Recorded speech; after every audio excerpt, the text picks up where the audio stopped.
পৃথিবীতে দুইটা আমল আছে, যেই দুইটা আমলের মাধ্যমে বড় বড় পাপকে আল্লাহ ক্ষমা করে দেন, কাবিরা গুনাহ ক্ষমা করে দেন। কাবিরা গুনাহ ক্ষমা নেওয়ার জন্য তওবা শর্ত, তওবা করা লাগে। কিন্তু এমন দুটা আমল আছে পৃথিবীতে যে তওবাও লাগে না, তওবা ছাড়াই আল্লাহ বড় বড় পাপকে ক্ষমা করে দেন। তার একটা হলো আল্লাহর রাস্তায় দান করা। কি করা? দান। ওই যে হাদিসটা আপনার জানা আছে, গুফরা লিমরাতিল মুমিসাত, পতিতালয়ের নারীকে আল্লাহ ক্ষমা করে দিলেন। মাররাব্বি কালবিন আলা রাসি রাকিনি আলহাসু, লোকটা একটা পিপাসিত কুকুরের পাশ দিয়ে যাচ্ছিলেন, যাওয়ার সময় একটা কুয়া ছিল। নাজাত খুফাহা, মহিলাটি তার পায়ের মোজাটা খুললেন। ফাও সাকাতুবি খেমারিহা, মহিলাটি তার ওড়নাতে মোজাটা বেঁধে ফান্নাজাত লাহু মিনাল মায়ে, কুকুরের জন্য কুয়া থেকে পানি উঠিয়ে কুকুরকে পানি দান করলেন। ফা গুফরা লাহা বিযালিক, এই কুকুরকে পানি দান করার কারণে আল্লাহ ওই মহিলার জেনার মতো কাবিরা গুনাহকে ক্ষমা করে দিলেন। পৃথিবীতে আশ্চর্য দুটো আমল, পৃথিবীতে আশ্চর্য দুটো আমল, বড় পাপ ক্ষমা হয়ে যায়। তার একটা হলো আল্লাহ রাস্তায় দান করা, আর একটা কি? রাসূল সাল্লাল্লাহু আলাইহি ওয়াসাল্লাম বলছেন, যে ব্যক্তি বলবে আস্তাগফিরুল্লাহাল্লাযী লা ইলাহা ইল্লাহুল হাইয়ুল কাইয়্যুম ওয়া আতুবু ইলাইহি, এই ইস্তিগফার পাঠ করলে আল্লাহ তাকে ওই পাপ ক্ষমা করে দিবেন। যদিও আল্লাহ তার পাপ ক্ষমা করে দিবেন যদিও সে যুদ্ধের মাঠ থেকে পলায়ন করে।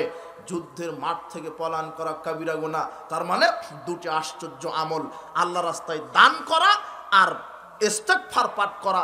আস্তাগফিরুল্লাহাল্লাযী লা ইলাহা ইল্লাহুল হাইয়ুল কাইয়্যুম ওয়া আতুবু ইলাইহি। আমি আপনাকে বোঝাতে চাচ্ছি যে দান হচ্ছে শক্তিশালী ইবাদত, আর সাদকাতু বুরহান, দান হচ্ছে দলিল। আমি জান্নাত পাবো, এই যে আমার দলিল। আমি চাকরি পাবো, এই যে আমার সার্টিফিকেট। আল্লাহ রাসূল সাল্লাল্লাহু আলাইহি ওয়াসাল্লাম বলছেন দান হচ্ছে দলিল। আমি পুলসিরাত পার হতে পারবো, এই যে আমার দান, আমার সার্টিফিকেট। আমি জান্নাত পাবো, এই যে আমার দান, এই যে আমার সার্টিফিকেট। দান হচ্ছে দলিল। রাসূল সাল্লাল্লাহু আলাইহি ওয়াসাল্লাম বলছেন সাদকাতু তুতফিউল খাতিয়া কামা ইউতফিউল মাউন নার, দান ওইভাবে পাপকে মিটিয়ে দেয় পানি যেভাবে আগুনকে নিভিয়ে দেয়। ইন্না সাদাকাতা লা তুতফিউ আন আহলি হাররাল কুবুরে, দান করার সাথে সাথে কবরের আগুনকে আল্লাহ ধপ করে নিভিয়ে দেন। 7 শ্রেণীর মানুষকে আল্লাহ আরশের নিচে জায়গা দিবেন। তার এক হচ্ছে যারা গোপনে দান করে। আপনাকে বোঝাতে চাচ্ছি, আমলের জগতে শ্রেষ্ঠ আমল সালাত, আমলের জগতে ক্ষমতাশীল আমল দান, আমলের জগতে সবচাইতে প্রিয় আমল, পছন্দনীয় আমল তাসবিহ তাহলিল। রাসূল সাল্লাল্লাহু আলাইহি ওয়াসাল্লাম বলছেন আহাব্বুল কালামে ইলাল্লাহি আরবাউন, আল্লাহর কাছে প্রিয় কালেমা বাক্য 4টি, সুবহানাল্লাহি আলহামদুলিল্লাহি ওয়া লা ইলাহা ইল্লাল্লাহু ওয়াল্লাহু আকবার। রাসূল বলছেন কেউ যদি সুবহানাল্লাহি আলহামদুলিল্লাহি ওয়া লা ইলাহা ইল্লাল্লাহু আল্লাহু আকবার একবার বলে, তার জন্য জান্নাতে একটা খেজুর গাছ রোপণ করা হবে। 10 বার বললে 10টা, 20 বার 20,000 বার বললে 20,000টা। আপনাকে বোঝাতে পারছি না। রাসূল সাল্লাল্লাহু আলাইহি ওয়াসাল্লাম বলছেন আল্লাহর কাছে সবচাইতে পছন্দনীয় আমল হচ্ছে তাসবিহ তাহলিল করা। কালিমাতানে খাফিফাতানে আলা লিসান সাকিলাতানে ফিল মিজান হাবিবাতানে ইলা রহমান, দুটো বাক্য আছে জিহ্বা দিয়ে বলা সহজ, আমলের পাল্লাতে, নেকির পাল্লাতে ভারী বেশি। আল্লাহর কাছে সবচাইতে পছন্দনীয় আমল সেটা কি? সুবহানাল্লাহি ওয়া বিহামদিহি সুবহানাল্লাহিল আযীম, সুবহানাল্লাহি ওয়া বিহামদিহি সুবহানাল্লাহিল আযীম। আমি বোঝাতে চাচ্ছি আমলের জগতে শ্রেষ্ঠ হলো দান, আমলের জগতে শ্রেষ্ঠ হলো সালাত, আমলের জগতে ক্ষমতাশীল আমল হলো দান, আমলের জগতে প্রিয় আমল হলো তাসবিহ তাহলিল, আর আমলের জগতে সবচেয়ে দামি আমল হলো সিয়াম। সবচেয়ে দামি আমল কি? সিয়াম। সিয়ামের মতো দামি কোনো আমল নেই, সিয়ামের মতো কোনো দামি আমল আর নেই। আবু উমামা বাহিলী রাদিয়াল্লাহু আনহু বলছেন যে কুলতু ইয়া রাসূলুল্লাহ মুরনি বি আমালিন, আল্লাহর নবী আমাকে একটা আমলের কথা বলেন। তিনি বলছেন উমামা আলাইকা বিসসাম ফাইন্নাহু লা আদলা লাহু, তুমি সিয়াম রাখো, সিয়ামের সমান কোনো আমল নেই। দ্বিতীয়বার বললেন আল্লাহর নবী সাল্লাল্লাহু আলাইহি ওয়াসাল্লাম আপনি একটা আমলের কথা বলেন। তিনি বলছেন আলাইকা বিসসাম ফাইন্নাহু লা আদলা লাহু, তুমি সিয়াম রাখো, সিয়ামের কোনো সমপরিমাণ কোনো আমল নেই। তৃতীয়বার বললেন মুরনি বি আমালিন, আল্লাহর নবী আমাকে একটা আমলের কথা বলেন। রাসূল সাল্লাল্লাহু আলাইহি ওয়াসাল্লাম বলছেন আলাকা বিসসাম ফাইন্নাহু লা মিসলা লাহু, সিয়ামের তুলনা চলে এরকম কোনো আমল নেই, সিয়ামের দৃষ্টান্ত চলে এমন কোনো আমল নেই, সিয়ামের মতো কোনো আমল নেই। কেন সিয়াম এত দামি ইবাদত, কেন সিয়াম এত দামি ইবাদত কেন? শোনেন, চলন্ত কিছু আমল আছে জান্নাতে যাওয়ার, চলন্ত কিছু আমল আছে জান্নাতে যাওয়ার, যে আমলগুলি করতে করতে মারা গেলে জান্নাত হবে। তার এক, রাসূল সাল্লাল্লাহু বলছেন সালাসাতুন কুল্লুহুম দামিনুন আলাল্লাহ, 3 শ্রেণীর মানুষ আল্লাহর জিম্মাদারে থাকে। ইন আশাবি খাইরুন মাতাবি খাইরিন, এরা বেঁচে থাকলে কল্যাণকর, এরা মারা গেলেও কল্যাণকর। অরিজিকা কাফা অরুজিকা কাফাহু, এদেরকে পর্যাপ্ত পরিমাণ রেজেক দেওয়া হয়। 3 শ্রেণীর মানুষ আছে, এদের বেঁচে থাকা কল্যাণকর, মরে যাওয়া কল্যাণকর। যদি বেঁচে থাকা আল্লাহ এদেরকে রুজি দেন, ওই মাতা আদখালতুহুল জান্নাহ, আর যদি এদের মধ্যে কেউ মারা যায় আল্লাহ তাদেরকে জান্নাতে প্রবেশ করান। 3 শ্রেণীর মানুষ আল্লাহর জিম্মাদারে থাকে। এক, মান দাখালা বাইতাহু ফাসাল্লাম আলাইহি, যে তার বাড়িতে প্রবেশ করার সময় সালাম দিয়ে ঢুকে, আসসালামু আলাইকুম, আসসালামু আলাইকুম ইয়া আহলাল বাইত। এভাবে বাড়িতে যখন প্রবেশ করবে, প্রবেশের সময় যারা সালাম দেয়, সালাম দিতে দিতে মারা গেলে আল্লাহ নিজ দায়িত্বে তাকে জান্নাতে প্রবেশ করাবেন। 2, মান খারাজা ফিস সাবিলিল্লাহি, আল্লাহর রাস্তায়, যারা আল্লাহর রাস্তায় সময় দিতে দিয়ে মারা যায়। এখন আপনি আছেন শয়তানের রাস্তায়, তাই না? না, আল্লাহর রাস্তায়। এই হাদিস প্রমাণ করে আবু দাউদের, যে এখন যদি মারা যান, যদি আমলে শিরক না থাকে আকীদাতে, তাহলে আল্লাহ রাস্তায় মরে যাওয়ার সাথে সাথে আল্লাহ নিজ দায়িত্বে আপনাকে জান্নাতে প্রবেশ করাবেন। একটা ফকিরকে 1 লোকমা খাবার দিচ্ছেন, খেতে দিচ্ছেন, 10টা টাকা দিচ্ছেন, দিতে দিতে মারা গেলে জান্নাত হবে। আল্লাহ রাস্তায় আল্লাহর দিন পাহারা দিচ্ছেন, যুদ্ধের মাঠে যুদ্ধ করছেন, করতে করতে মারা গেলে জান্নাত হবে। এটা আল্লাহ রাস্তায়। 3, মান খারাজা ফিল মাসাজিদ, যারা মসজিদে প্রবেশ করে, মসজিদের দিকে যায়, মসজিদের উদ্দেশ্যে বের হয়, ফরজ সালাতের উদ্দেশ্যে যারা মসজিদের দিকে হেঁটে যায়, ওই মসজিদের দিকে যেতে যেতে মারা গেলে আল্লাহ তাকে জান্নাতে প্রবেশ করাবেন। 4, কোনো ব্যক্তি অসুস্থ কোনো ব্যক্তিকে যদি দেখতে যায়, তাহলে অসুস্থ ব্যক্তিকে দেখতে যেতে যেতে রাস্তায় যদি মারা যায়, যে দেখতে যাচ্ছে সে যদি মারা যায়, আল্লাহ এই ব্যক্তিকে জান্নাতে প্রবেশ করাবেন।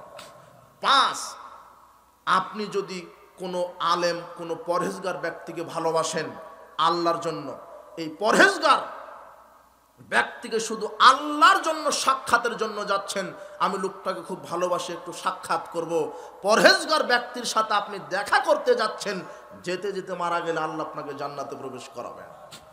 জান্নাতে এগুলি চলমান আমলে জান্নাত। রাসূল বলছেন 6, মান কানা আখিরু কালামিহি লা ইলাহা ইল্লাল্লাহ, যার শেষ বাক্য হবে লা ইলাহা ইল্লাল্লাহ, আরে লা ইলাহা ইল্লাল্লাহর উপরে যে মারা যায়, দাখালাল জান্নাহ ফাদাখালাল জান্নাহ, আল্লাহ তাকে জান্নাতে প্রবেশ করাবেন। এইভাবে বলতে বলতে রাসূল সাল্লাল্লাহু আলাইহি ওয়াসাল্লাম বলছেন, মান খুতিমা লাহু বিসিয়াম, যে সিয়াম থাকা অবস্থাতে মারা যায়, দাখালাল জান্নাহ, আল্লাহ তাকে জান্নাতে প্রবেশ করাবেন। সিয়ামের গুরুত্ব কত! সিয়াম দামি ইবাদত। সিয়াম দামি ইবাদত মানে, আবু হুরায়রা রাদিয়াল্লাহু আনহু বলেন, রাসূল সাল্লাল্লাহু আলাইহি ওয়াসাল্লাম বলেছেন, কুল্লু আমাল ইবনে আদম ইউদাফুল হাসানাতু বিআশরাম সালিহা ইলা 700 যিব, আদম সন্তানের প্রত্যেকটা আমল 10 থেকে 700 গুণ পর্যন্ত বৃদ্ধি করা হয়। ক্বাল আল্লাহু তাআলা ইল্লা সাম, তবে আল্লাহ সুবহানাহু ওয়া তাআলা বলছেন সিয়াম ব্যতীত, ফাইন্নাহু লি ওয়া আনা আজজি বিহি, কেন? সিয়াম আমার জন্য রাখে আর এর প্রতিদান আমি আল্লাহ নিজেই দিব। সিয়াম মানুষ আল্লাহর জন্য রাখে, সিয়াম মানুষ আল্লাহর জন্য রাখে। প্রত্যেকটা আমল আল্লাহ 10 থেকে 700 গুণ করে দেন। 1 টাকা দান করেছেন, আল্লাহ ফেরেশতাকে বলে, এই ফেরেশতারা 10টা নেকি লিখো। একটু পরে আবার বলে, ফেরেশতারা আমি খুব খুশি হয়েছি, 10কে 700 গুণ করে দাও। আবার বলে, ফেরেশতারা আমি আরো খুশি হয়েছি, 700কে 700 হাজার কোটি গুণ করে দাও। আপনি সালাত আদায় করেছেন, নেকি বর্ধিত করতেই থাকে। আপনি তাসবিহ তাহলিল করেন, নেকি বর্ধিত করতেই থাকে। আপনি সদাচরণ করেন, নেকি বর্ধিত হতেই থাকে। কিন্তু সিয়ামের কোনো নেকি হয় না। পৃথিবীতে আশ্চর্য 3টা আমল আছে, যেই 3টা আমলের কোনো নেকি হয় না। 1, সিয়াম। সিয়াম পালন করলে আল্লাহ কোনো নেকি দিবেন না। সিয়ামের প্রতিদান হবে নগদ জান্নাত। তিনটা আমলের নেকি নাই, তার একটা সিয়াম। 2, বিপদে ধৈর্য ধারণ করা। ধৈর্য মানে নিজেকে সংযত করা, পাপ থেকে নিজেকে বাঁচিয়ে রাখা, এটা ধৈর্য। বিপদ আপদে অবিচল থাকা।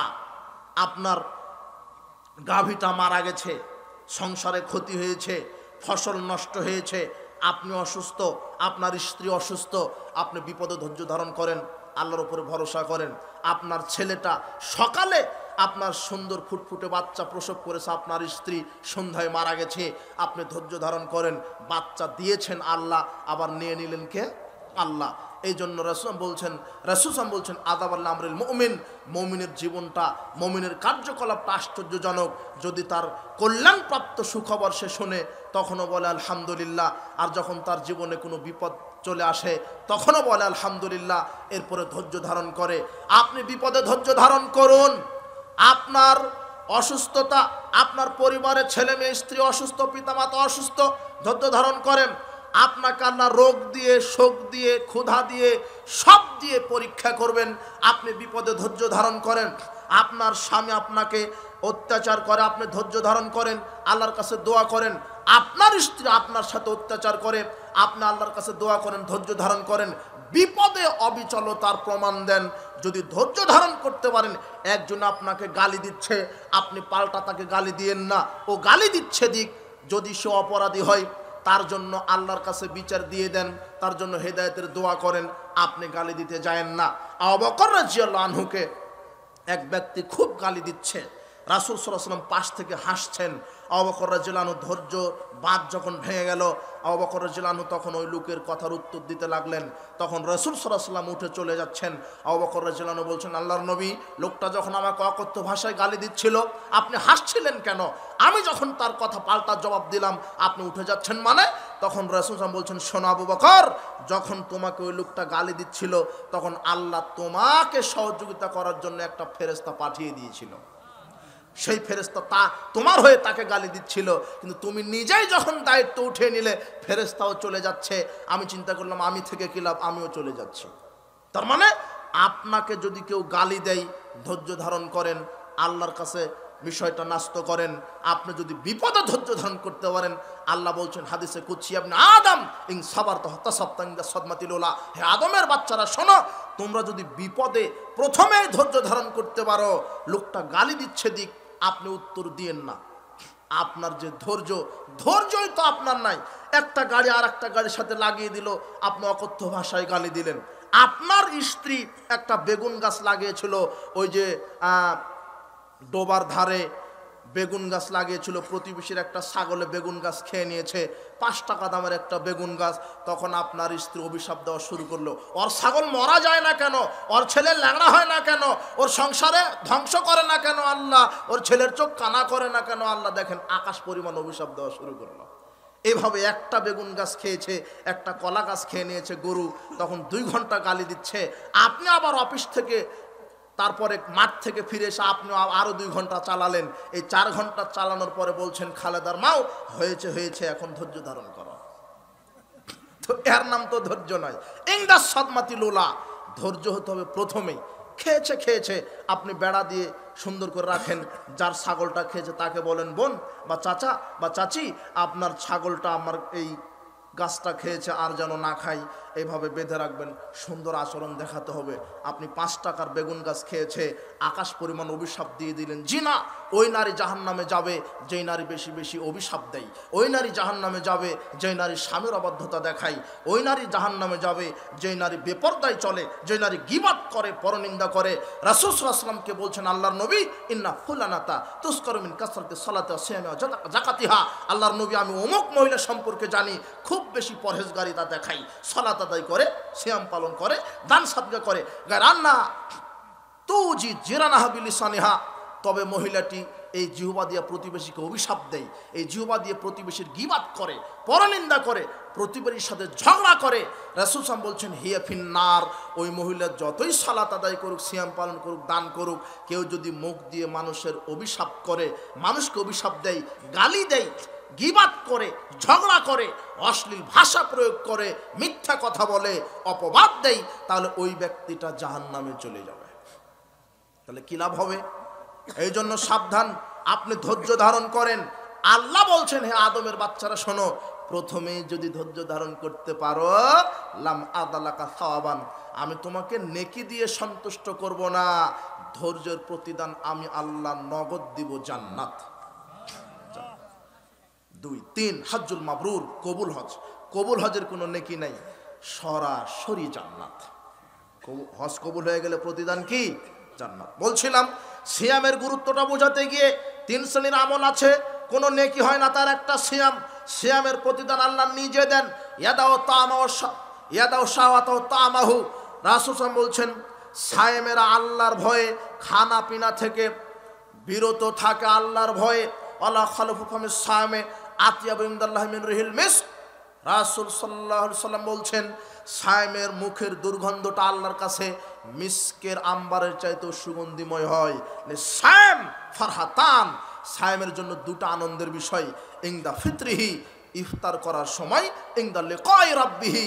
আর সায়েমের কয় সময় আনন্দের বিষয়? 2টা, একটা ইফতারের সময়, আর একটা কোন সময়? চিন্তা করেন, কোথায় জান্নাত, কোথায় দুনিয়াতে ইফতার। ইফতারের সময় আনন্দ লাগে না, তৃপ্তি লাগে না? 14 ঘন্টা 16 ঘন্টা না খাওয়ার পরে 15-20 মিনিট আগেই সূর্য ডুববে, তার 15-20 মিনিট আগে আমার সামনে কত ইফতারের আইটেম, দুধ, ডিম, কলা, আঙুর, আপেল, আপনার ছামোচা, বেগুনি, তরমুজ, খেজুর, কত যে বিরিয়ানি, কাচ্চি বিরিয়ানি অনেক আছে সামনে। সূর্য ডুবতে 2 মিনিট বাকি, এখনো খাচ্ছেন না, 15 মিনিট বাকি, আপনি চিন্তা করছেন 1 মিনিট কমে গেছে আর 14 মিনিট, 5 মিনিট কমে গেছে আর 10 মিনিট। যত সময় কমে আনন্দ তত বাড়ে, তাই না? বোঝেননি মনে হয়? যখন 1 মিনিট, তখন যে কত আনন্দ, সূর্য ডুবে যাবে আমি ইফতার করব, ওই সময়তে সায়েম যে কত আনন্দ পাই। কিন্তু যারা সিয়াম না রেখে ইফতারের ভান করে, তারা কেমন, ওদের কেমন লাগে? ওই যে গরুয়ে ঘাস খেলে যেমন লাগে, ওদের তেমন লাগে। বুঝেননি কথা? ওদেরই ভাব বেশি, মনে হচ্ছে যে ওরা হলো পাকা সায়েম, ওদের ইফতার আইটেম বেশি। আর এই রমাদানে দেখবেন যে নারীরা পর্দা করে, ঠিক আছে, রমাদানে দেখবেন এক শ্রেণীর মুনাফিকরা পর্দা করবে, মানে হোটেলে পর্দা দিয়ে ও ইফতার করবে দুপুর 12টায়। রমাদানে হিজরা হয়ে যাবে, বলবে যে আমি হিজরা, এই যে পর্দা করেছি দেখো। বুঝেননি কথা? ও সামর্থ্য আছে, সুস্থ শরীর মানুষ, সিয়াম রাখছে না। সিয়াম যারা না রাখে তাদের কবরের শাস্তি হয়, তারা আল্লাহর সাথে কুফরি করে। আল্লাহ এদেরকে হেদায়েত দান করুন। বলছিলাম আল্লাহর কাছে আনন্দের বিষয় 2টা, ইফতারের সময়, ইনদা লিকাই রাব্বিহি, আর জান্নাতে সরাসরি আল্লাহর সাথে সাক্ষাতের সময়।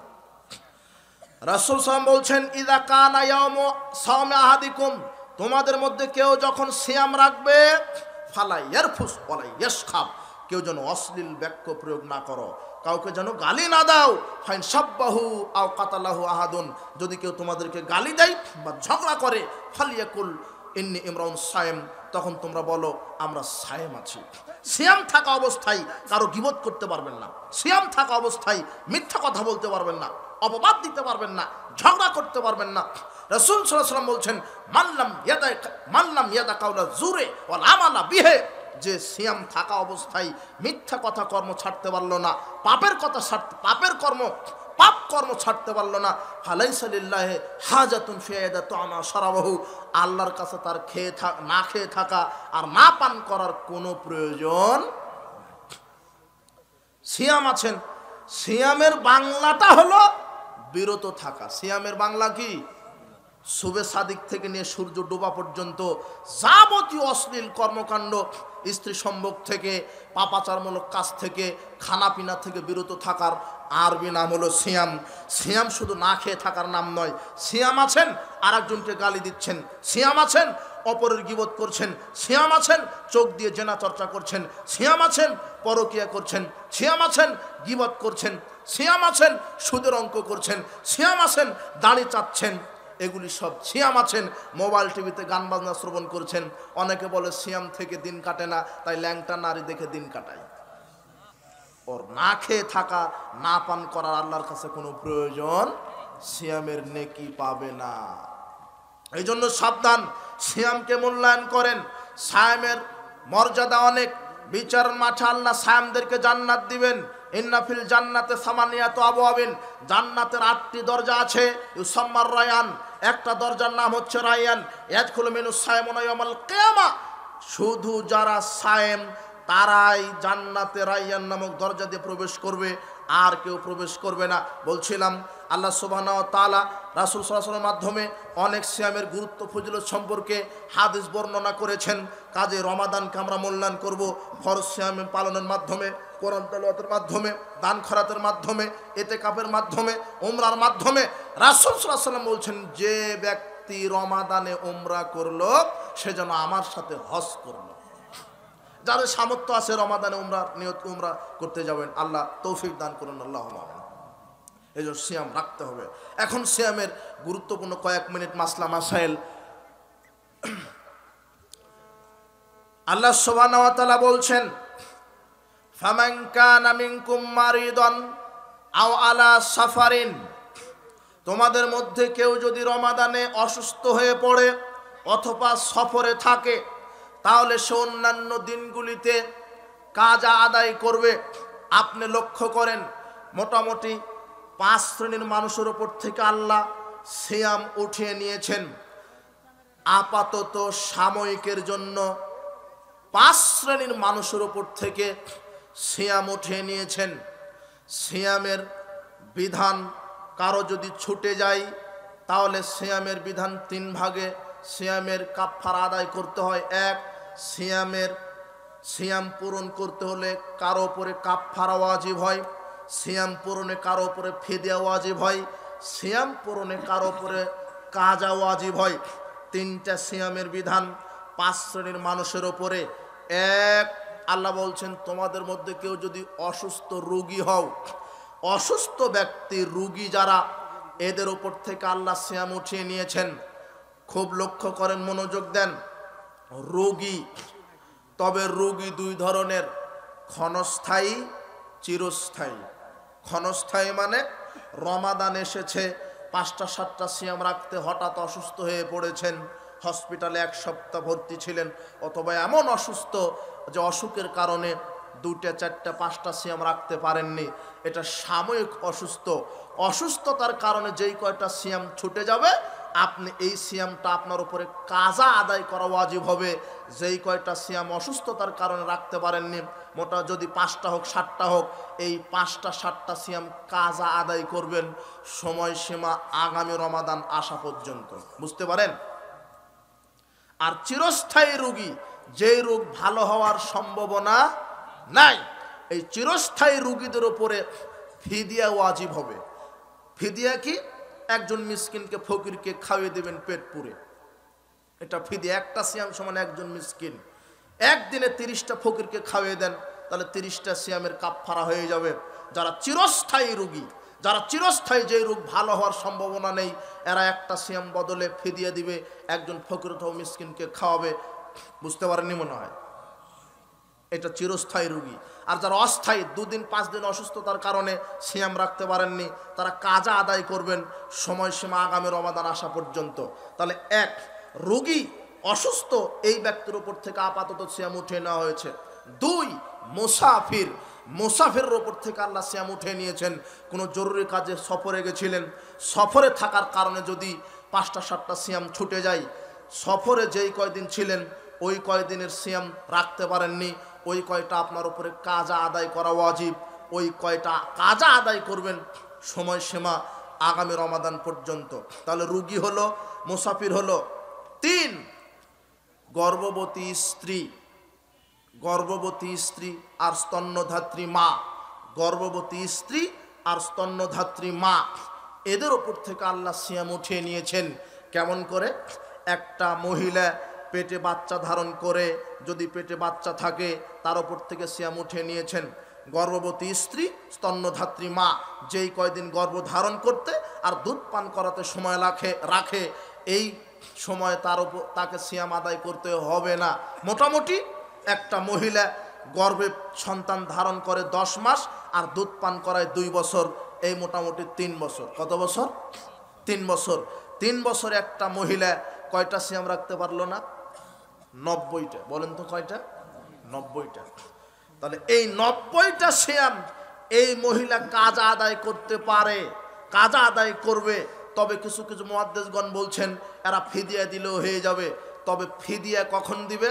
দেখেন, একটা মহিলা যদি টানা 10টা বাচ্চা নিয়ে নেয়, তাহলে 3 10 30 বছর সে সিয়ামে রাখতে পারছে না। বুঝেননি কথা? তাহলে এই যে 30 বছরে কতটা সিয়াম তার কাজা হয়েছে? এই 30 বছরে সে প্রতি বছর ফিদিয়া দিতে পারে, সমস্যা নেই, ফিদিয়া দিবে। একটা সিয়াম সমান একজন মিসকিন বা ফকিরকে খাইয়ে দিবে। যতটা সিয়াম কাজা হয়েছে গর্ভে বাচ্চা ধারণ করতে, দুধ পান করানোর কারণে, সেই কয়টা ফকির মিসকিনকে খাওয়িয়ে দিবে, তাহলে হয়ে যাবে। কিন্তু যেসব মহিলারা মনে করেন 2টা 3টা বাচ্চা নিয়েছেন, নেওয়ার কারণে যাদের 100টা 150টা সিয়াম রাখতে পারেননি, এই 150টা সিয়াম কাজা আদায় করবে। এই মহিলার সময়সীমা এই মহিলার মরা পর্যন্ত। কি পর্যন্ত? বোঝেননি মনে হয়। এগুলি সিয়ামের বিধান। 3, চতুর্থ শ্রেণীর ব্যক্তির কারা? যারা হায়েজ নেফাস ওয়ালি মহিলা, যাদের হায়েজ নেফাস শুরু হয়েছে। এটা তো স্বাভাবিক ব্যাপার, হতেই পারে। রমাদানে সিয়াম রাখতে রাখতে মহিলার হায়েজ শুরু হয়েছে, তাহলে হায়েজ শুরু হওয়ার কারণে যে 3টা 5টা 7টা সিয়াম রাখতে পারেনি, এই 5টা 3টা 5টা সিয়াম কাজ আদায় করবে আগামী রমাদান আসা পর্যন্ত। বুঝতে পারেননি কথা? তাহলে মুসাফিরের উপর থেকে সিয়াম উঠে গেল। গর্ভবতী স্ত্রী, স্তন্যধাত্রী মা, রোগী। রোগী হলো 2 ধরনের, চিরস্থায়ী, ক্ষণস্থায়ী। বুঝতে পারেননি? এগুলি হচ্ছে সিয়ামের বিধান। আর কাফফারা কার উপরে ওয়াজিব? যে একটা সিয়াম অবস্থায় স্ত্রী মিলন করবে। সিয়াম থাকা অবস্থায় যদি দিনে স্ত্রী মিলন করে, তাহলে তার উপরে কাফফারা ওয়াজিব। একটা সিয়াম সমান 1 লাগাতার 60টি সিয়াম। কয়টি? 59টা রাখার পরে একটা ইচ্ছাকৃতভাবে ছেড়ে দিয়েছেন, আবার প্রথম থেকে শুরু করা লাগবে। বোঝেননি কথা? তাহলে যে সিয়াম অবস্থায় স্ত্রী মিলন করে তার উপরে কাফফারা জায়েজ। তাহলে সায়ামটা পূরণের শরীয়ত 3টা মাধ্যম দিয়েছে। কার উপরে কাজা ওয়াজিব, কার উপরে ফিদিয়া, কার উপরে কাফফারা। বোঝেননি কথা? জি, এই তো। এখন আসেন সিয়াম ভঙ্গের কারণ। সিয়াম কি কি কারণে ভেঙে যায়? ইচ্ছাকৃতভাবে যদি বমন করেন তাহলে সিয়াম ভেঙে যাবে। অনিচ্ছাকৃতভাবে বমন করলে সিয়াম ভাঙবে না। ইচ্ছাকৃতভাবে যদি বমন করেন সিয়াম ভেঙে যায় 1। 2, ইচ্ছাকৃতভাবে খেলে বা পান করলে সিয়াম ভেঙে যায়। কিন্তু অনিচ্ছাকৃতভাবে মনে নাই, স্মরণ নাই, আপনি সিয়াম আছেন, খেয়ে নিয়েছেন, তাহলে সিয়াম ভাঙবে না। অন্তত রমাদানের প্রথম 2-1 দিন এটা হওয়া স্বাভাবিক। হাতের কাছে খেজুর ছিল, রুটি ছিল, মুখে দিয়ে দিয়েছেন, হতে পারে না? ভুলে। রাসূল সাল্লাল্লাহু আলাইহি ওয়াসাল্লাম বলছেন যে ভুলে কিছু খেয়েছে, পান করেছে, আল্লাহ তাকে খাওয়িয়েছে, পান করিয়েছে। কাজেই ভুললে কিছু খেয়ে নিলে সিয়াম ভাঙবে না। স্মরণ হয়েছে, মুখে ছিল, ফেলে দিবেন। অথবা খাওয়ার পরে মনে হয়ে গেছে, পেট ভরে খেয়ে ফেলেছেন, তারপরে মনে হয় সিয়াম তো ছিলাম, আর ভাঙার প্রয়োজন নাই, ওইভাবে থাকেন, আল্লাহ আপনার পুরো সিয়াম কবুল করে নেবেন। কিন্তু ইচ্ছাকৃতভাবে যদি খান বা পান করেন, সিয়াম কি হয়ে যাবে? 3, খাওয়া বা পান করার অন্তর্ভুক্ত বিষয়। কিছু কিছু ইনজেকশন আছে, যে ইনজেকশন বা স্যালাইন খাওয়া বা পান করার চাহিদা মিটায়। এমন ইনজেকশন যে শরীরে খাদ্য যোগায়, পুষ্টি যোগায়, এমন ইনজেকশন যদি নেন তাহলে সিয়াম ভেঙে যাবে। কিন্তু রোগের প্রতিষেধক হিসেবে যদি কোনো ইনজেকশন নেন বা কোনো ভ্যাকসিন নেন তাহলে সিয়াম ভাঙবে না। রোগের প্রতিষেধক হিসেবে নিলে সিয়াম ভাঙবে না। কিন্তু খাদ্য যোগানোর জন্য, শরীরে পুষ্টি যোগানোর জন্য যদি ইনজেকশন স্যালাইন নেন তাহলে সিয়াম ভেঙে যাবে। এগুলি খাওয়া বা পান করার অন্তর্ভুক্ত বিষয়। রক্ত যদি একজনকে দেন সিয়াম ভাঙবে না। সিয়াম অবস্থায় রক্ত নিলে সিয়াম ভেঙে যাবে। রক্ত যদি কাউকে দেন তাহলে সিয়াম ভাঙবে না। সিয়াম অবস্থায় যদি রক্ত নেন শরীরে তাহলে সিয়াম ভেঙে যাবে। যারা শ্বাসকষ্টের রোগী ইনহেলার ব্যবহার করেন, অনেক আছে শ্বাসকষ্টের রোগী ইনহেলার ব্যবহার করলে সিয়ামের কোনো ক্ষতি হবে না। বলছিলাম এগুলো সিয়াম ভাঙার কারণ।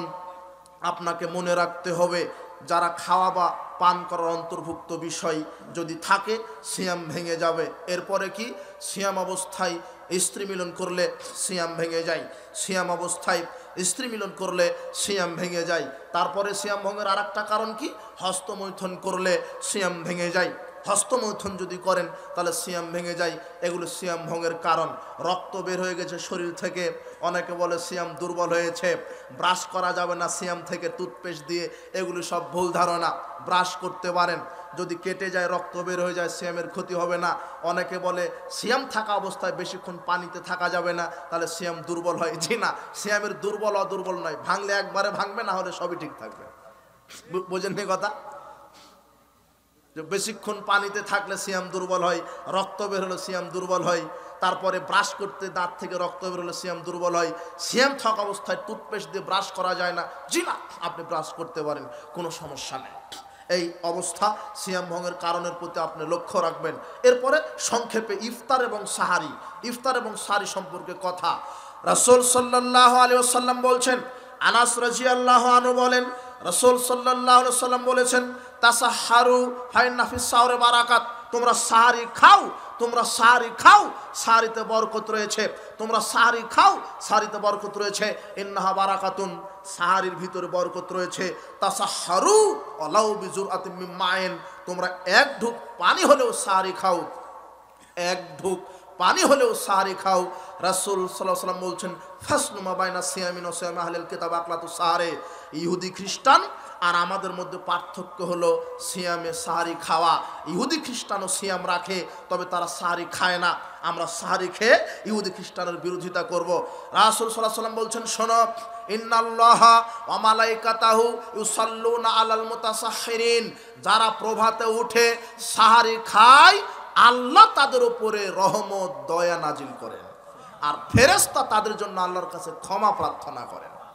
তাহলে সাহারি খাবেন। এখানে সাহারির বিষয়ে আর একটা কথা বলছি, যে সাহারি খাবেন একটু দেরি করে। অনেকে রাত এখনো আছে, 2 ঘন্টা 2.5 ঘন্টা আগে সাহারি খেয়ে আবার ঘুমিয়ে যাচ্ছে। জি না, সাহারি খাবেন একটু দেরি করে, যাতে করে সাহারি খেতে খেতেই আপনার ফজরের সময় হয়ে যায়, ওয়াক্ত হয়ে যায়, আজানের সময় হয়ে যায়। এমনকি রাসূল সাল্লাল্লাহু আলাইহি ওয়াসাল্লাম বলছেন, প্লেটে তোমরা খাদ্য খাচ্ছ, খেতে খেতে যদি আজান হয়ে যায়, খানা প্লেটে যতটুক আছে ততটুক সেরে উঠো। অনেকে মনে করে যে আজান হয়ে গেলে আর খাওয়া যাবে না, প্লেটে যা আছে তা দূরে নিক্ষেপ করে দেয়, তাই না? আজান হয়ে গেছে আর খাওয়া যাবে না, আজান হয়ে গেছে। জি না, রাসূল সাল্লাল্লাহু আলাইহি ওয়াসাল্লাম বলছেন আজান হোক, প্লেটে যতটুক আছে ততটুক খেয়ে শেষ করতে হবে। সুবহানাল্লাহ, প্লেটে অন্তত যতটুক আছে ততটুক খাবেন, আজান হোক ওইদিকে। বুঝতে পারেননি কথা? এটা সাহারির ব্যাপারে। আরও সাহারির ব্যাপারে কথা ছিল, যে সাহারি আপনি করবেন, সাহারিতে বরকত রয়েছে। রাসূল সাল্লাল্লাহু আলাইহি ওয়াসাল্লাম বলছেন, আল বারাকাতু ফি সালাসাতিন, 3টা জিনিসে বরকত রয়েছে। 1 ফিস সারিদ, সারিদ খাদ্যে বরকত রয়েছে। 2 ফিল জামাত, জামাতবদ্ধ জীবনযাপনে বরকত রয়েছে। মুসলিম জাতি ঐক্যবদ্ধের জাতি, মুসলিম জাতি জামাতি জিন্দেগির জীবন পরিচালনা করা জাতি, মুসলিম জাতি একজন কোরআন সুন্নাহ নিরপেক্ষ আমিরের আনুগত্যশীল করার জাতি। বুঝতে পারেননি? মুসলিম জাতি বিচ্ছিন্ন থাকতে পারে না, মুসলিম জাতি বিচ্ছিন্ন থাকতে পারে না। বিচ্ছিন্ন যারা থাকে শয়তান তাদেরকে গ্রাস করে। রাসূল সাল্লাল্লাহু আলাইহি ওয়াসাল্লাম বলছেন, ফিতনা থেকে বাঁচার অন্যতম মাধ্যম হচ্ছে জামাতবদ্ধ জীবনযাপন করা। আল্লাহ সুবহানাহু ওয়া তাআলা আমাদেরকে জামাতবদ্ধ জীবনযাপন করার তৌফিক দান করুন, আল্লাহুম্মা আমিন। বলছিলাম 3টা কাজে বরকত, 1 সারিদ খাদ্যে, 2 জামাতি জিন্দেগিতে, 3 ফিস সাহুরে, সাহারিতে। সাহারিতে বরকত রয়েছে। এই বরকত মানে কি? এই বরকত আপনাকে কি দিয়ে বুঝাই? তার মানে যারা সাহারি খাবে আল্লাহ তাদের জীবিকা নির্বাহে বরকত দান করবে। বরকত এক জিনিস, রুজি আর এক জিনিস। এই জন্য আল্লাহর কাছে রুজি চাওয়ার পাশাপাশি কি চাইবেন? বরকত। আল্লাহ আমাকে যে রুজি দিয়েছো তাতে কি দাও? বরকত। রুজি আছে কোটি কোটি টাকা, কিন্তু বরকত নাই। কেস কাবারিতে শেষ, ছেলেতে অসুখ, মেয়েতে অসুখ, এই হলো সেই হলো, বরকত নাই। একজন ছেলে মাসে 1.5 লক্ষ টাকা বেতন পায়, তাও ঋণ ফুরায় না। আর একজন ছেলে মাসে 30,000 টাকা বেতন পায়, তারপরও বছর বছর জমি কিনছে, তাই না? তার মানে ওর টাকাতে বরকত আছে। ওর টাকাতে কি? আর হালালে বরকত, হারামে বরকত নাই। কুকুরে কয়টা বাচ্চা দেয়? হ্যাঁ, কুকুরে বাচ্চা দেয় কয়টা? 8টা 10টা? তাই না? সব বাঁচে, বাঁচলে কুকুরের চাইতে আপনার এলাকায় মানুষের চাইতে কুকুরের সংখ্যা কি হতো? বেশি হতো। 8টা 10টা 12টা পর্যন্ত দেয়। বাঁচে ওরকম না, যেমন জন্মের হওয়া হয় জন্মের মরা মরে। গাভী বাচ্চা দেয় কয়টা বছরে? একটা। তারপরে কুরবানির সময় এক একজন 2টা 3টা গরু কুরবানি দেন, তারপরও ঘরে ঘরে গরু নাই। গরুতে বরকত আছে, বুঝেননি কথা? আর কুকুর হারাম, কুকুরে কি নাই? বরকত নাই। এই জন্য 10,000 টাকা মাসে ইনকাম করেন, সেটা যেন বরকত হয়, সে যেন হালাল হয়, হালালে বরকত। মাসে 1 কোটি টাকাও যদি ইনকাম করেন আর যদি হারাম হয়, হারামে বরকত নাই। বলছিলাম ইফতার করবেন, ইফতারে বরকত রয়েছে। এরপরে আসেন সারি করবেন, সারিতে বরকত রয়েছে। এরপরে আসেন ইফতার। রাসূল সাল্লাল্লাহু আলাইহি ওয়াসাল্লাম বলছেন ইযা কানা আহাদুকুম, যখন তোমরা ইফতার করবে, ইযা আফতারা আহাদুকুম, যখন তোমরা ইফতার করবে, ফাল ইফতির আলা তামরিন, খেজুর দ্বারা ইফতার করবে। কি দ্বারা? ফাল্লাম ইয়াজিদ, যদি খেজুর না থাকে, ফাল ইফতির আলা মাইন, পানি দ্বারা। ফেন্নাহু তাহুর, পানি হচ্ছে পবিত্র। খেজুর দিয়ে ইফতার করবেন, খেজুর না থাকলে পানি। সামনে আছে কত খাবার, দুধ, ডিম, কলা, আঙুর, আপনার অনেক কিছু আছে, কিন্তু খেজুর নাই। কিন্তু সব থাকলে ওগুলি দিয়ে নয়, পানি দিয়ে আগে ইফতার করবেন। কি দ্বারা? পানি দ্বারা। আর ইফতারের সময় বলবেন বিসমিল্লাহ। কি? বিসমিল্লাহ। কানা নবী সাল্লাল্লাহু আলাইহি ওয়াসাল্লাম ইযা আফতারা, রাসূল সাল্লাল্লাহু আলাইহি ওয়াসাল্লাম যখন ইফতার করতেন, করার সময় বলতেন যাহাবাল জামাউ আবতাল্লাতুল উরুকু সাবাতাল আজরু ইনশাআল্লাহ। এই দোয়াটার অর্থতে মনে হয় যাহাবাল জামাউ, শিরা উপশিরা সিক্ত হলো। তার মানে যখন ইফতার করতেন তখন বিসমিল্লাহ বলতেন, যখন ইফতার করে শান্তি তৃপ্তি পেতেন, ইফতার করার পরে এই দোয়াটা বলতেন। বুঝেননি কথা? শিরা উপশিরা সিক্ত হলো, আল্লাহ চাহে তো জান্নাত নির্ধারিত হয়ে গেল। সুবহানাল্লাহ। এই দোয়াটা বলবেন। আর একটা দোয়া আছে আবু দাউদে, আল্লাহুম্মা কি সুমতুলাকা আফতার তো আলা রিজকিকা, না? এই দোয়াটা ঠিক না। ইমাম আবু দাউদ হাদিসটা নিয়ে এসে বলছেন জয়ীফ।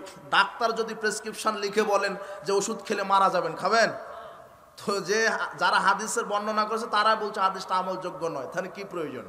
আর রাসূল সাল্লাল্লাহু আলাইহি ওয়াসাল্লাম থেকে সুন্দর সঠিক হাদিস আসছেই, ইফতার করার পরে বলবেন কি যাহাবাত জামাউ ওয়াবতালাতুল উরুকু ওয়া সাবাতাল আজরু ইনশাআল্লাহ। আপনি ইফতার করবেন, খেজুর দ্বারা না থাকলে পানি। ইফতার করার সময় তো বলবেন বিসমিল্লাহ, এরপর এই দোয়াটা। তারপরে কি? আপনি শুধু ইফতার করবেন না, আরেকজনকে করাবেন। রাসূল সাল্লাল্লাহু আলাইহি ওয়াসাল্লাম বলছেন ইযা আফতারা সায়মান, ইযা ফাত্তারা সায়মান ফালাহু মিসলু আজরিহি, যে কাউকে ইফতার করালো আল্লাহ তাকে সমপরিমাণ নেকি দিবেন। আপনি যদি কাউকে ইফতার করান, ও যত নেকি পাবে, আপনি ইফতার করার কারণে আল্লাহ আপনাকেও তত নেকি দিবেন। ইফতার সম্পর্কে আরেকটি সতর্কতা, সাল বিন সাদ রাদিয়াল্লাহু আনহু বলছেন লা ইয়াজালুন নাসু বিখাইরিন মাযালুল ফিতরা। রাসূল সাল্লাল্লাহু আলাইহি ওয়াসাল্লাম বলছেন মানুষ কল্যাণের উপরে ততদিন বিজয় থাকবে যতদিন তাড়াতাড়ি ইফতার করবে। কি? কখন? তাড়াতাড়ি। তাড়াতাড়ি মানে আনাস রাদিয়াল্লাহু আনহু বলছেন, আবু হুরায়রা রাদিয়াল্লাহু আনহু বলছেন রাসূল সাল্লাল্লাহু আলাইহি ওয়াসাল্লাম বলেছেন লা ইয়াজালুদ-দীনু যাহিরান মা যালান নাসুল ফিতরা, দিন মানুষের উপরে ততদিন বিজয় থাকবে যতদিন মানুষ তাড়াতাড়ি ইফতার করবে। তাড়াতাড়ি ইফতার মানে সহিহ বুখারীর 1954 নম্বর হাদিস, ইযা গরাবাতিশ শামস ফাকাদ আফতারা সায়েম, সূর্য যখনই ডুবে যাবে তখনই সায়েম কি করবে? তাড়াতাড়ি ইফতার মানে সূর্য ডুবার সাথে সাথে। কিন্তু দেখবেন ইফতারের সময়সূচিতে লেখা আছে সূর্য ডুববে 6:45 আর ইফতারের সময় 6:48। কয় মিনিট যোগ করে? 3 মিনিট, তাই না? ও বলে যে এটা সতর্কমূলক। আর পেট কি এত বড় হয়েছে যে 16 ঘন্টা না খেয়ে থাকতে পেরেছে, 3 মিনিট পারবো না? 3 মিনিট সতর্কমূলক। রাসূল সাল্লাল্লাহু আলাইহি ওয়াসাল্লাম বুঝতেন না যে সতর্কমূলক, তোমরা কিছু দেরি করো, এটা বলে যেতে পারতেন না? বুঝেননি কথা? রাসূল সাল্লাল্লাহু আলাইহি ওয়াসাল্লাম বলছেন ইযা গরাবাতিশ শামস, সূর্য যখন ডুবে যায়, ফাকাদ আফতারা সায়েম, তখনই সায়েম ইফতার করবে। তো সূর্য ডুবছে 6:45, ইফতার করবেন কখন? 6:45। 3 মিনিট দেরিতে করলেন মানে? আরে দেরিতে করা লিআন্নাল ইয়াহুদা ওয়ান নাসারা আখিরুন, দেরিতে ইফতার করা ইহুদি খ্রিস্টানের বৈশিষ্ট্য। কাদের? দেরিতে ইফতার করে কারা? ইহুদি খ্রিস্টানরা। আশ্চর্য কথা, যারা কোরআন এবং সহিহ সুন্নাহ মেনে চলে, এক শ্রেণীর বেদাতীরা আমাদেরকে বলে আমরা নাকি ইহুদি খ্রিস্টানের দালাল, বলে না? অথচ ওরাই হলো আমলে ইহুদিদের দালালি করে। আচ্ছা, রাসূল সাল্লাল্লাহু আলাইহি ওয়াসাল্লাম বলছেন সূর্য ডোবার সাথে সাথে ইফতার করো, আর ইহুদি খ্রিস্টানরা দেরিতে ইফতার করে। তার মানে যারা 3 মিনিট 5 মিনিট দেরিতে ইফতার করে, আমরা তাড়াতাড়ি ইফতার করে আমরা দালালি করলাম, না দেরিতে ইফতার যারা করে ওরা ইহুদিদের দালালি করলো? বুঝেননি কথা? রাসূল সাল্লাল্লাহু আলাইহি ওয়াসাল্লাম বলছেন জোরে আমিন শুনলে ইহুদিদের গা জ্বলে। কাদের? ইবনে মাজার 856 নম্বর হাদিস, মা হাসাদাত কুমুল ইহুদি আলা শাই আলা সালামাত আমিন। রাসূল সাল্লাল্লাহু আলাইহি ওয়াসাল্লাম বলছেন মুসলিমরা যে সালাম দেয় আর জোরে আমিন বলে, এটা দেখে ইহুদিদের সহ্য হয় না। জোরে আমিন কাদের সহ্য হয় না? আজকের সমাজে এক শ্রেণীর মানুষেরও জোরে আমিন সহ্য হয় না। তার মানে এদের ভিতরে কার বৈশিষ্ট্য আছে? বুঝেননি কথা? ওরা আমাদেরকে ইহুদিদের দালাল বলে, এটা সহ্য করার কথা বলে। আরে জোরে আমিন সহ্য করতে পারে না ইহুদিরা, আপনি কি ইহুদি নাকি যে আপনার সহ্য হয় না? তার মানে যারা জোরে আমিনের বিরোধিতা করে এরাই হলো ইহুদিদের দালাল। যারা সময় মতো সূর্য ডোবার সাথে সাথে ইফতার করে না, দেরিতে ইফতার করে, এরাই দালালি করছে। কোরআন হাদিসের অপব্যাখ্যা করে যারা কোরআন এবং সহিহ সুন্নাহ মানে তাদের উপর অপবাদ দিচ্ছেন। আপনাকে বলে রাখি, রাসূল সাল্লাল্লাহু আলাইহি ওয়াসাল্লাম বলছেন কেউ যদি কোনো ভাইকে কাফের বলে, সে যদি কাফের না হয় তাহলে যে বলেছে সে কাফের। আল্লাহর কসম, যদি আহলে হাদিসেরা ইহুদি খ্রিস্টানের দালাল না হয় তাহলে আপনি যে বলেছেন 100% আপনি ইহুদি খ্রিস্টানের দালাল। আপনি দালাল। আপনি কোন সূত্রে বলেন? পৃথিবীতে আহলে হাদিসেরা ইহুদি খ্রিস্টানের সবচাইতে বিরোধিতা করে। ব্রিটিশ বিরোধী আন্দোলনে আহলে হাদিসেরাই ভূমিকা পালন করেছে। আপনি পড়ে দেখেন শাহ ইসমাইল শহীদ, এনায়েত আলী, বেলায়েত আলী, এরাই এই পৃথিবী থেকে শিরক বেদাত তাড়িয়েছে। আজকে তোমরা শিরক বেদাতের পৃষ্ঠপোষকতা করো আর আমাদের উপর অপবাদ দাও, তোমরাই হলো টাটকা জাহেল এবং মূর্খ। কোরআন হাদিস বুঝো। এই যে চলে আসছে রমাদান, তার আগে 8 রাকাত না 20 রাকাত, গন্ডগোল পাকাবে না? হ্যাঁ, কোরআন হাদিসের বুঝ আল্লাহ আপনাকে দান করুন। হাদিসটা খুলেন সহিহ বুখারী 1147 নম্বর হাদিস। আয়েশা রাদিয়াল্লাহু তাআলা আনহাকে জিজ্ঞাসা করা হলো, কাইফা কানাত সালাতু রাসূলুল্লাহ সাল্লাল্লাহু আলাইহি ওয়াসাল্লাম ফি রমাদান। হে আয়েশা, রাসূল সাল্লাল্লাহু আলাইহি ওয়াসাল্লামের সালাত রমাদানে কেমন ছিল? রমাদানে রাসূল সাল্লাল্লাহু আলাইহি ওয়াসাল্লামের সালাত কেমন ছিল? তখন আয়েশা রাদিয়াল্লাহু তাআলা বলছেন, মা কানা রাসূলুল্লাহ সাল্লাল্লাহু আলাইহি ওয়াসাল্লাম ইয়াজিদু ফি রমাদান আলা ফি গায়রিহি আলা 11 রাকাতান। রাসূল সাল্লাল্লাহু আলাইহি ওয়াসাল্লাম রমাদানে এবং রমাদানের বাহিরে 11 রাকাতের বেশি সালাত আদায় করেননি। যদি এমন হতো, আয়েশা রাদিয়াল্লাহু তাআলা আনহা যদি বলতেন যে রমাদানের কম আদায় করেননি, তার মানে দলিল পাওয়া যেত যে অন্তত 11 রাকাত পড়েছেন। কিন্তু রাসূল বলছেন 11 রাকাতের বেশি করেননি, মানে আর বাড়ানোর সুযোগই নাই। বুঝেননি কথা? বাড়ানোর কি নাই? রমাদানের ভিতরে এবং রমাদানের বাহিরে 11 রাকাতের বেশি রাসূল সাল্লাল্লাহু আলাইহি ওয়াসাল্লাম সালাত আদায় করেননি। ইউসাল্লি আরবাআন, তিনি 4 রাকাত পড়তেন। ফালা তাসআল আন হুসনিহিন্না ওয়া তুলিহিন্না। আয়েশা রাদিয়াল্লাহু তাআলা বলছেন, শোনো, এই যে 4 রাকাত, 4 রাকাত মানে 2 করে 4 রাকাত। প্রথমে 4 রাকাত পড়তেন 2 করে। সালাতুল লাইলে মাসনা মাসনা, রাতের সালাত কয় রাকাত করে? 2 করে তিনি পড়তেন। রাসূল সাল্লাল্লাহু আলাইহি ওয়াসাল্লাম, আয়েশা রাদিয়াল্লাহু তাআলা বলছেন, রমাদানের ভিতরে এবং রমাদানের বাইরে 11 রাকাতের বেশি পড়েননি। লা ইয়াজিদু, 11 রাকাতের বেশি পড়েননি। ইউসাল্লি আরবাআন, প্রথমে তিনি 4 রাকাত পড়তেন, 2 করে 4 রাকাত পড়তেন। এরপরে আয়েশা রাদিয়াল্লাহু তাআলা বলছেন যে এই 4 রাকাতের দীর্ঘতা আর সৌন্দর্যতা তুমি আমাকে জিজ্ঞাসা করো না। লম্বা কেরাতে দীর্ঘ করে সালাত আদায় করতেন 4 রাকাত। এরপরে সুম্মা ইউসাল্লি আরবাআন, এরপর আবার 4 রাকাত পড়তেন। এই 4 রাকাতের দীর্ঘতা তুমি জিজ্ঞাসা করো না। এত দীর্ঘ, এত সৌন্দর্য ভাবে তিনি সালাত আদায় করতেন। সুম্মা ইউসাল্লি সালাসান, এরপরে 3 রাকাত বিতর পড়তেন। দেখেন 8 রাকাত সালাত আদায় করতেন। এটা হলো কিয়ামুল লাইল, তাহাজ্জুদ। আর 3 রাকাত বেতের পড়তেন। এই 8 রাকাতের দীর্ঘতা তোমরা আমাকে জিজ্ঞাসা করো না। আর এদেশের মাটিতে যে 20 রাকাত পড়ে একেবারে 5G গতিতে পড়ে। কি গতিতে? 5G গতিতে। অথচ ধীর স্থির ভাবে পড়তে হবে। আর বলছে কি, আরে মিডিয়ার সামনে এসে চ্যালেঞ্জ করছে যে 10 লক্ষ টাকা থাকলো প্রমাণ করে দিক যে তারাবি 8 রাকাত, তারাবি 20 রাকাতই, অথচ তারাবি শব্দটাই কোরআন হাদিসে নাই। বুঝেননি কথা? তারাবি শব্দটাই কোরআন হাদিসে নাই। আছে কিয়ামুল লাইল, সালাতুল লাইল, রাত্রের সালাত। বলছে তারাবি 20 রাকাত, তাহাজ্জুদ 8 রাকাত। দেখেছেন কত সিটার? বুঝেননি কথা? মানে দুটো আলাদা করে ফেলেছে। তারাবি হলো 20 রাকাত, তাহাজ্জুদ 8 রাকাত। তো আমি বলছি তারাবি 20 রাকাত, এই তারাবি শব্দটাই তো কোরআন হাদিসে নাই, ও পেল কোথায়? বুঝেননি কথা? মানে সিটারির সীমা ছেড়ে গেছে। 20 রাকাতের যত হাদিস সবই দৈব, কিছু জাল। ওমর রাদিয়াল্লাহু আনহুর যুগে পড়া হতো, ওমর রাদিয়াল্লাহু আনহুর যুগে সাহাবারা পড়তেন, এভাবে যত বর্ণনা আসছে একটাও ঠিক নাই। সাহাবারা 8 রাকাতই পড়তেন, রাসূল সাল্লাল্লাহু আলাইহি ওয়াসাল্লাম 8 রাকাত পড়েছেন।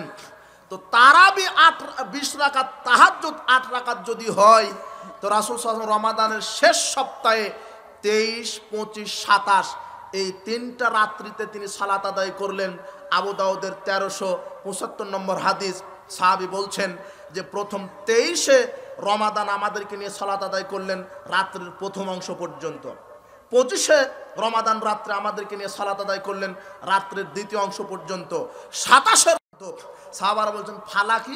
ফালা মানে ওই যে সাহারি ছুটে যাওয়ার ভয়, মানে সাহারি খাওয়ার পূর্ব পর্যন্ত করলেন। 8 রাকাতই করেছেন। তো তারাবি যদি 20 রাকাত, তাহাজ্জুদ যদি 8 রাকাত হয়, তাহলে রাসূল সাল্লাল্লাহু আলাইহি ওয়াসাল্লাম এই রাত্রে ফজর পর্যন্ত 8 রাকাত পড়লেন। তো 20 রাকাত কখন তারাবি পড়লেন? বুঝেননি কথা?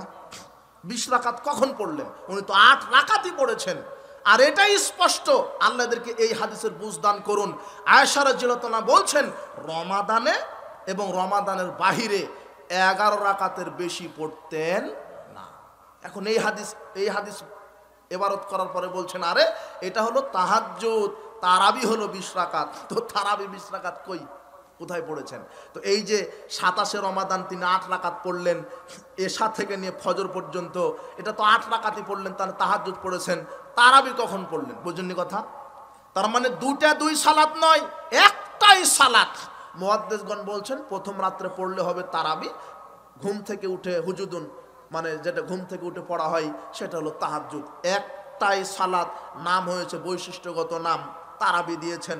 রাহাতুন শব্দ থেকে আসছে প্রশান্তির সাথে আদায় করা, ধীরস্থিরতার সাথে আদায় করা।